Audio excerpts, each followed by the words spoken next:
Hi வணக்கம். எல்லோரும் எப்படி இருக்கீங்க? நல்லா இருப்பீங்கன்னு நினைக்கிறேன். இது ஒரு செய்தித்தாளில் நான் படித்த கதைங்க. ஒரு பெண் எப்பொழுது உச்சகட்ட இன்பத்தை அடைகிறாள் அப்படிங்கிறது ஒரு சின்ன கதை. ஒரு நாட்டினுடைய ராஜா இருக்கிறாரு. அவர் ஒரு படகோட்டுற பெண்ணை காதலிக்கிறாரு.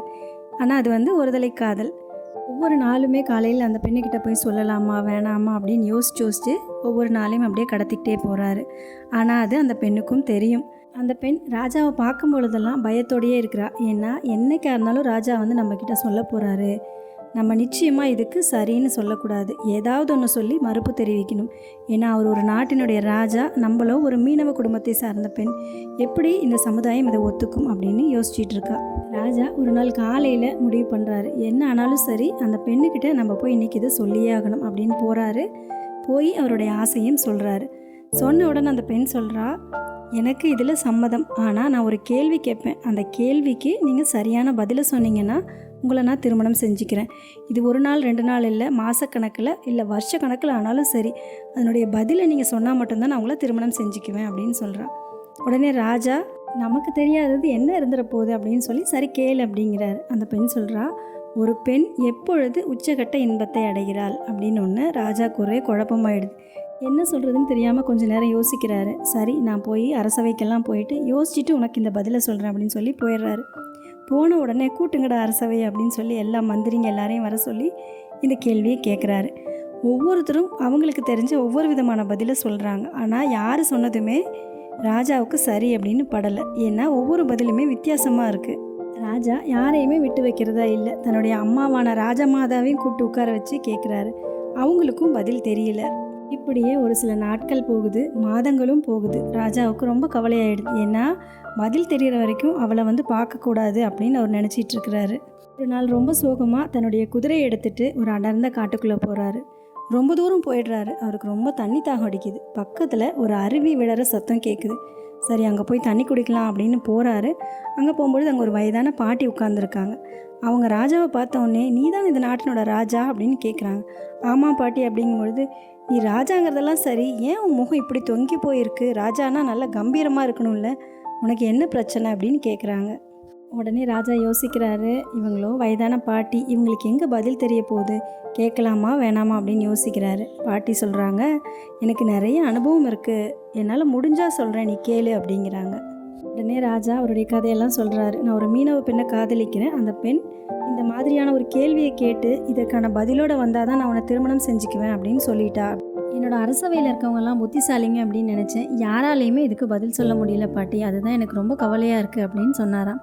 கொஞ்சம் கூட யோசிக்காமல் பாட்டி, ஒரு பெண் எப்பொழுது உச்சகட்ட இன்பத்தை அடைகிறாள் என்றால் அவளுடைய முடிவை அவளே சுயமாக எடுக்கும் பொழுது அப்படின்னு சொன்னாங்களாம். இதை கேட்ட ராஜாவுக்கு ஒரே ஆச்சரியமாக இருந்துதான். எப்படி பாட்டி கொஞ்சம் கூட யோசிக்காமல் சொன்னீங்க அப்படிங்கும் பொழுது, நானும் ஒரு பெண் தானே, ஒரு பெண் என்ன நினைக்கிறா அப்படின்னு எனக்கும் தெரியும். நீ போய் தைரியமாக அந்த பெண்ணுக்கிட்ட இந்த பதிலை சொல்லு, நிச்சயமாக இது சரியான பதிலாக இருக்கும் அப்படின்னு சொன்னாங்களாம். உடனே ராஜாவுடைய முகம் தெளிவடைஞ்சு ரொம்ப மகிழ்ச்சியாக அவளை பார்க்கறதுக்காக அந்த ஆற்றங்கரைக்கு போனாராம். அவரை பார்த்தோன்னே இவளுக்கு ஒரே அதிர்ச்சியாக இருக்குது. ஏன்னா ராஜா இந்த பதிலை சொல்ல மாட்டார் அப்படின்னு தெரிஞ்சுதான் இந்த கேள்வியை அவள் கேட்டா. ராஜா அவள் பக்கத்தில் நின்று, உன்னுடைய கேள்விக்கான பதிலோடு நான் வந்திருக்கேன். ஒரு பெண் எப்பொழுது உச்சகட்ட இன்பத்தை அடைகிறாள் அப்படின்னா அவளுடைய முடிவை அவளாவே சுயமாக எடுக்கும் பொழுது அப்படின்னு சொன்னோன்னே இவளுக்கு பயங்கர ஷாக்கிங்காக இருக்குது. அவள் கேட்குறா, இந்த பதில் நீங்களாக சொன்னீங்களா இல்லை வேற யார்ட்டையாவது கேட்டிங்களா அப்படிங்கும் பொழுது ராஜா நினைக்கிறாரு, பாட்டி சொன்னாங்கன்னு சொல்லி ஒரு வேளை வேணான்னு சொல்லிட்டா என்ன பண்ணுறது அப்படின்னு பல மாதங்களாக நான் தான் யோசித்து இந்த பதிலை சொன்னேன், இது சரியாக தவறா சொல்லு அப்படின்னு கேட்குறாரு. நீங்கள் சொன்ன பதில் சரிதான், ஆனால் உங்களை திருமணம் செஞ்சுக்கிறதுல என்னுடைய மனதில் ஏதோ ஒரு நெருடல் இருந்துகிட்டே இருக்குது அப்படிங்கும் பொழுது, ராஜா, மக்களுடைய பிரச்சனையெல்லாம் தீர்த்து வைக்கிறவனா, உன்னோட பிரச்சனையை தீர்த்து வைக்க முடியாதா சொல்லு அப்படிங்கும் பொழுது, நான் ஒரு மீனவ குலத்தை சார்ந்த பெண், ஒரு சாதாரணமானவன், நான் எப்படி உங்களை திருமணம் செஞ்சுக்க முடியும் அப்படின்னு கேட்குறா. ராஜா சொல்கிறாரு, அட இதுதான் உன் பிரச்சனையா? இதெல்லாம் ஒன்றுமே கிடையாது. இன்றைக்கி நீ மீனவ பெண், நாளைக்கு உன்னை நான் திருமணம் செஞ்சுக்கிட்டேன்னா இந்த நாட்டினுடைய இளவரசி நீ. உனக்கு ஆடை அணிகலன்கள்லாம் பூட்டி பட்டாடையெல்லாம் உடுத்தி உன்னை ஒரு அழகு தேவதையாக அரியணையில் உட்கார வைக்கிறேன் அப்படின்னு சொல்கிறாரு. உடனே அவள் சொல்கிறா, இந்த விஷயந்தான் எனக்கு பிடிக்கல, நான் ஒரு பொம்மை மாதிரி உட்கார்ந்துருக்கிறதுல எனக்கு விருப்பம் இல்லை. எங்கள் அப்பா சின்ன வயசுலேருந்தே எனக்கு உடல் வலிமையும் மன வலிமையும் நிறைய ஊட்டி வளர்த்திருக்கிறாரு.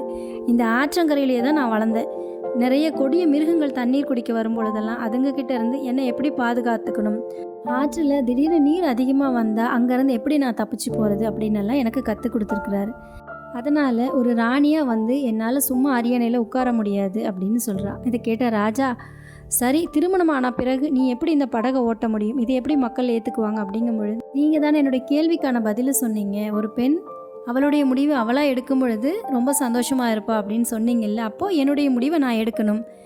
வேணும்னா ஒன்று பண்ணலாம், இந்த நாட்டினுடைய சேனாதிபதி பதவி எனக்கு கொடுத்தீங்கன்னா நான் உங்களை திருமணம் செஞ்சுக்கிறேன் அப்படின்னு சொல்கிறா. இதை கேட்ட ராஜா, அவராகவே முடிவெடுக்க முடியாதுல்ல, நான் போய் அரசவையில் எங்கள் அப்பா கிட்ட பேசிட்டு ஒரு நல்ல முடிவோடு வரேன் அப்படின்னு சொல்லி போகிறாரு. அடுத்த நாள் குதிரையில் வராரு. வந்து எல்லாருமே சம்மதம் தெரிவிச்சிட்டாங்க, உன்னை நான் திருமணம் செஞ்சுக்கிறேன் அப்படின்னு சொல்லி அங்கேருந்து அழைச்சிட்டு போகிறாரு. அவளுக்கு சேனாதிபதி பட்டத்தையும் கொடுத்து திருமணமும் செஞ்சுக்கிறாரு. இந்த கதை இதோட முடியுதுங்க. இந்த கதையை படிக்கும் பொழுது இதுலேருந்து நிறைய விஷயங்கள் நம்மளும் தெரிஞ்சுக்க முடியுது.